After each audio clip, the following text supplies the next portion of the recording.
தினம்தோறும் விளக்கேற்ற நல்ல எண்ணெய் இதயம் நல்லெண்ணெய். ஒரு அபத்தமான ஆனால் ஆபத்தான ஒரு அறிக்கையை ஸ்டேட்மெண்ட்டை மத்தியில் இருக்கிற, அதாவது ஜல்சக்தி இதனுடைய துணை இணை அமைச்சர் திரு ராஜ் பஷன் சௌத்ரி ஏற்று கூறியிருக்கிறார் ராஜ்யசபையில். அதாவது ஒரு கேள்வி கேட்டிருக்கிறார் திரு நண்பர் அன்புமணி அவர்கள். காவிரி தொடர்பாக உச்சநீதிமன்ற தேர்வி காவிரியில் எத்தனை கட்டுப்பாட்டு வருதி, அதாவது காவேரி பிரச்சனை தொடர்பாக உச்ச நீதிமன்றம் கடந்த 2018 அளித்த தீர்ப்பில் காவிரியின் குறுக்கே எவ்விதமான கட்டுமானத்தையும் கர்நாடகா கட்டுவதற்கு தமிழகம், கேரளம், புதுச்சேரி ஆகிய மாநிலங்களில் ஒப்புதலை பெற வேண்டும் என கூறியுள்ளது மத்திய அரசுக்கு தெரியுமா? இதற்கு மத்திய அரசு ஒப்புதல் பெற்றுள்ளதா ஆகிய விவரங்களை சொல்லியிருக்கிறார். அதுக்கு அவர் பதில் சொல்றாரு, காவிரி பிரச்சனை தொடர்பாக உச்ச நீதிமன்றம் கடந்த 2018 பிப்ரவரி 1 அளித்த தீர்ப்பில் காவிரியின் குறுக்கே எந்த ஒரு கட்டுமானத்தையும் கட்ட தமிழகம், கேரளம், புதுச்சேரி ஆகிய மாநிலங்களின் ஒப்புதலை கர்நாடகா பெற வேண்டும் என்று எங்கும் குறிப்பிடப்படவில்லை. அதாவது சுப்ரீம் கோர்ட்ல இது சொல்லல, குறிப்பிடல, எங்களை கேட்டுதான் செய்யணும், நம்மளை கேட்டுதான் செய்யணும்னு ஒப்புதலை பெற வேண்டும் சொல்லலன்னு சொல்லியிருக்காங்க. இது என்ன ஆபத்துன்னு கேட்டீங்கன்னா, அதாவது ட்ரிபுனலும் சரி, சுப்ரீம் கோர்ட்டிலும் சரி, அவர்கள் எதை சொன்னாலும்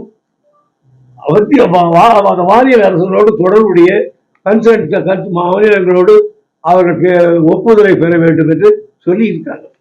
இது எல்லா பத்திரிகைகளும் இருக்கு. உச்ச நீதிமன்றத்தின் தீர்ப்பிலும் இது இருக்கு.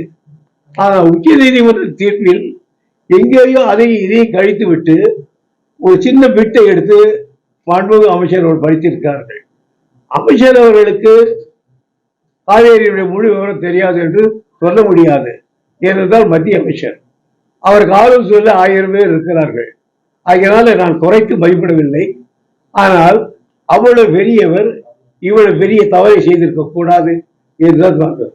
அதுக்கு என்னால் எளிவனாக என்னால் என்ன பதிலை தருகிறேன் என்று சொன்னால், எங்களை கேட்கக்கூடாது, கேட்க வேண்டிய அவசியம் இல்லைன்னு சொல்றதுக்கு நாங்கள் சொல்றோம்.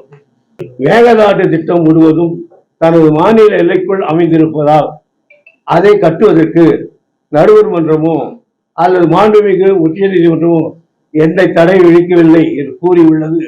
இந்த கூற்று முற்றிலும் தவறானது, எனவே மறுக்கப்படுகிறது. இது முதல்வது. இரண்டாவது, அதே அவர்களுக்கே காட்டி மேற்கோள் காட்டி கிளாஸ் ஜட்ஜ்மெண்ட் கிளாஸ் 10-5-1111 போட்டிருந்தாங்க. மேகதாது திட்டத்தை தீர்ப்பு ஆய்வு அனுமதித்திருந்ததால் அதற்குரிய நுகர்வு நீர் ஒதுக்கீட்டையும் செய்திருக்கும். ஆனால் மேகதாட்டு திட்டம் அப்போது நீர் திட்டமாக பரிசீலிக்கப்பட்டிருந்த போதிலும் அதற்கான எந்த நீர் ஒதுக்கீடும் வழங்கப்படவில்லை. எனவே அந்த திட்டம் ஏற்கப்படவில்லை என்று கருதப்பட வேண்டும். ஆகையால் தற்பொழுது கர்நாடகா முன்வைக்கும் மேகதாது திட்டம் தீர்ப்பையும் அதை உறுதிப்படுத்திய உச்ச நீதிமன்றத்தின் தீர்ப்பையும் மேலும் மத்திய அரசால் அறிவிக்கப்பட்ட காவேரி மேலாண்மை திட்டத்தையும் வெளிப்படையாக மீறுவதாகும். இரண்டாவது ஆதாரம். மூணாவது ஆதாரம்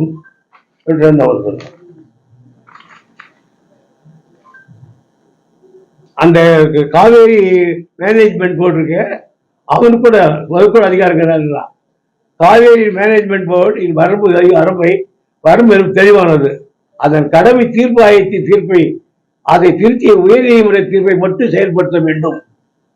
தீர்ப்பாயத்தின் இறுதி தீர்ப்பையும் அதை திருத்திய உச்ச நீதிமன்ற தீர்ப்பும் தமிழ்நாட்டிற்கு வழங்க வேண்டிய அளவு நீரை வழங்கிய பின்னர் பில்லிகுண்டிற்கு மேலே உருவாகும் 50% நம்பகத்தன்மை டிபெண்டபிலிட்டியில் அதை தாண்டிய மீதமுள்ள அனைத்து நீரையும் கர்நாடகா பயன்படுத்திக் கொள்ளலாம் என்று எங்கும் கூறப்படவில்லை. இதுக்கு மேல என்ன ஆதாரம் ஒண்ணுங்க? அதுல தெளிவா சொல்லியிருக்கான். அதனால சொல்லலைன்னு சொல்றாரு, அதுக்காக சொல்றது. இதனால இவ்வளவு தெளிவா ஒரு சொல்லியிருக்காரு. இன்னும் ஜட்ஜ்மெண்ட்ல நிறைய இருக்கு. நான் இங்க இருக்கா இவ்வளவுதான் என்னால ஆக்டிங்க முடியாது. படிச்ச உடனே இன்னும் மெட்டாது தான் அதிகமாக தயார் செய்திருக்கேன். அதனால அவர் ஒரு பெரிய அமைச்சர் பதவியில் இருப்பவர் இப்படி தவறான ஒரு கொட்டிருக்காரு என்பதுதான் என்னுடைய வருத்தக்குரிய செய்தி. அதை அரசு அதற்குரிய பதிலை அரசு மூலம் கட்சியாக தெரிவிக்க வேண்டும். உயர்நீதிமன்றத்திலும் இதற்கு எடுத்துக் கொடுக்க வேண்டும். கர்நாடகத்துல எந்த கட்சி எப்படி இருந்தாலும் யார் எதிரியா இருந்தாலும் அதை பற்றி கவலை இல்லை. ஆனால் காவேரி பிரச்சனை என்றால் எல்லாரும் ஒன்னா சேர்ந்ததாக அது பிரச்சனையே கிடையாது. அதனால பெரும்பாலானவர்கள் எனக்கு தெரிஞ்சு இந்த நீர்வளத்துறையில அந்த மாதிரி ஒரு மந்திரியா இருந்தார். அந்த காலத்துல நிறைய பேர் நுழைச்சி விட்டு போயிட்டார். அந்த எனக்கு தெரியும் சென்ட்ரல் வாட்டர் கமிஷனை பத்தி எப்படி இருக்காங்கன்னு தெரியும். 5 பேர் கர்நாடகத்துக்காரங்க. அதனுடைய விளைவு தான் இதெல்லாம் பிரச்சனை. அதனால அவர் சொல்றது தவறு. ஜட்ஜ்மெண்ட் கையில் வச்சுக்கிட்டு அதை போய் சென்ட்ரல் கவர்மெண்ட் தான் நீங்க பண்ணணும். இதை பண்றாங்கன்னு சொல்லுது. சென்ட்ரல் கவர்மெண்ட் உங்களுக்கு இப்போ இருக்கிற முதலமைச்சர் நான் மத்திய சர்க்காரோடு ஒத்து போகிறேன் அப்படின்னு சொல்லியிருக்கார். ஒத்து போகிறவர் இதை செய்தா என்ன? இதை செய்யணும். இதே பார்ட்டி பிரச்சனை அல்ல. தமிழ்நாட்டை இப்பவே வருட பாலைவனம் ஆகிட்டு இது ஒட்டுமொத்த எல்லா கட்சியினுடைய நண்பர்களும் இதில் ஒரே குரலை உரைக்கணும். நம்ம திசை திருப்புவதற்காகத்தான் இந்த ஸ்டேட்மெண்ட்டை வச்சிருக்காங்க. தமிழ்நாட்டை கேட்கக்கூடாதுன்றதுக்காக தான் வச்சிருக்காங்க. ஆனா இது தப்பு. 10 மாநிலத்தை கேட்கணும்னு தான் சொல்லியிருக்காங்க. எல்லாத்தையும் 10 மாநிலங்களோடு சேர்த்தான் உணவு கொள்ளாங்க. இந்த ஸ்டேட்மெண்ட்டை பார்த்து ராத்திரியெல்லாம் தூக்கம் வரல. பகல் பார்த்த உடனே இன்னைக்கு பகல் தூக்கம் கூட வரல. ராத்திரின்னு சொல்றேன், பகல்ல பார்த்தோம். காலையில பார்த்ததுலேருந்து அப்படியே ரத்தம் கொதிச்சு போச்சு. என்னடா திருப்புறாங்களே மறுபடியும். அதாவது மியூச்சுவல் அக்ரிமெண்ட்டே கிடையாதுன்னு சொல்றாங்க. மாநில லைப்ரரியல் ஸ்டேட்டை கேட்கக்கூடாதுன்னு சொல்றாரே. நிச்சயமா சொல்லி சூரிய போட்டு இப்படி சொல்லி எடுத்து என்னால் ஆன அளவு இங்கே படிச்சு பார்த்தேன். அதனால என்னை பற்றி அரசாங்கம் ஒன்னாச்சுக்கு துடிச்சு இருக்கணும் சார். துடிச்சிருக்கணும், துடிக்கணும். தளபதியா இருந்தா என்னத்துக்கு விரட்டி இருப்பார். எங்க டெல்லிக்கே விரட்டி இருப்பார் தளபதியா இருந்தா. என்னத்துக்கு உப்பு போட்டுருக்க மாட்டார் அவரு. இப்ப இந்த அரசு என்ன செய்யணும்னு எதிர்பார்க்குறீங்க நீங்க? இவங்க நாங்க சந்திச்சு பேச்சுவார்த்தை மூலம் தீர்வு காணுவோம். இந்த ஸ்டேட்மெண்ட் தப்பு சார். அதை மறுக்கணும் சார். அதை மறுக்கணும். அதுக்கு ஆதாரத்தை கொண்டு போய் காட்டி, நான் சொன்ன மாதிரி எடுத்து காட்டி பாருங்க. சுப்ரீம் கோர்ட் சொல்லி இருக்குது. நீ இல்லைன்னு சொல்றீங்க அப்படின்னு நிச்சயமா பிரிவிலேஜ் மோஷன் கொண்டாடுறோம். அந்த மந்திரி மேல நானா இருந்தேன்னா உள்ள பிரிவிலேஜ் மோஷன் கொண்டு வருவேன். உண்மையை மறைக்கிறார். உண்மை மறைக்கிறார். ஆகியனால it is privilege. That is அசுபடி. என்ன செய்ய போறாங்கன்னு தெரியல. இருக்கு முதலமைச்சர் வெளிப்படையா இருக்கணும். இது மக்கள் வாழ்வாதார பிரச்சனை. லட்சக்கணக்கான மக்கள் இன்னைக்கே செத்துக்கிட்டு இருக்கான். பஞ்சம் விரிச்சாடுது. அப்படியே தஞ்சை மாவட்டம் வறண்டு போச்சுன்னா தமிழ்நாடு வறண்டு போச்சுன்னு அர்த்தம். ரத்தம் துடிக்கணும் சார், நரம்பு துடிக்கணும். அந்த மாதிரி பிரச்சனை இது. ஜட்ஜ்மெண்ட் காட்டுங்க. போய் இது மாதிரி நடத்துறாங்க. நீங்க சென்ட்ரல் கவர்மெண்ட்டை இன்செக்ட் பண்ணணும். சென்ட்ரல் கவர்மெண்ட் இருக்கிற இது தூக்கி வேணாம். அதாவது காவேரி மாநில அத்தாரிட்டி கூட இது இந்த கிரிமினலே சுப்ரீம் கோர்ட் பார்த்து அதிகாரம் கிடையாது. அதை செய்யக்கூடிய சென்ட்ரல் கவர்மெண்ட் கொண்டு சென்ட்ரல் கவர்மெண்ட் தான் இம்ப்ளிமெண்ட் பண்ணணும். ஒருவேளை மத்திய அரசு கர்நாடகா தேர்தலை மனசில் வச்சு அவங்களும் இதுக்கு சாதகமான போக்கை கையில் எடுக்கிறாங்க. இதுல எதோ ஒண்ணு போக்காக்கலாம் சார். மக்களுடைய வாதார பிரச்சனை போக்காட்டக்கூடாது சார். மக்களுடைய வாதார பிரச்சனை போக்காடு எந்த கட்சியா இருக்கட்டும் அதை பத்தி நான் கவலைப்படல. மக்கள் வயிற்று பிரச்சனை இது.